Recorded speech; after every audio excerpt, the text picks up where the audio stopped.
కూర్చొని మీరు కాంట్రాక్ట్లు వేస్తే కాంట్రాక్టులు వేసిన వాళ్ళందరినీ మేము బెదిరించేస్తాం, జైల్లో పెడతామంటే ఏమనుకుంటున్నారా మీరంతా?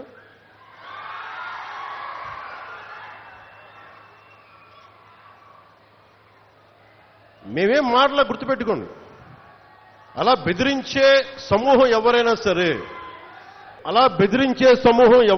సరే మిగతా వారి గురించి నాకు తెలియదు. పవన్ కళ్యాణ్కి అధికారం ఉన్నా అధికారం లేకపోయినా పవన్ కళ్యాణ్ ఎప్పుడు పవన్ కళ్యాణ్ లాగే ఉంటాడు, భయపడ్డాం. చాలా ఇంట్లోంచి బయటకు వచ్చేటప్పుడు తిరిగి వెళ్తాం లేదు అని డిసైడ్ అయ్యే వస్తాం. అందువల్ల మీ ఆకు రౌడీలు కానీ అలాగే చెప్తున్నారు. ఏదైనా మాట్లాడితే అధికారులు కూడా భయపడుతున్నారు. ఎందుకు భయపడుతున్నారంటే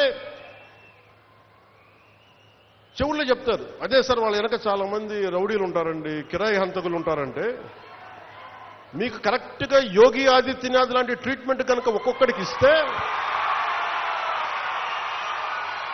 ఒక్కొక్కడికి రౌడిజం అంటే కాలు కీలు తీసి మడత పెట్టి కింద కూర్చోపెడితే అప్పుడు కరెక్ట్గా చెప్తా, కరుడు గట్టిపోయిన జీవితకాలం ఒకే మనం వాళ్ళతో ఏకీభవించవచ్చు, ఏకీభవించకపోవచ్చు.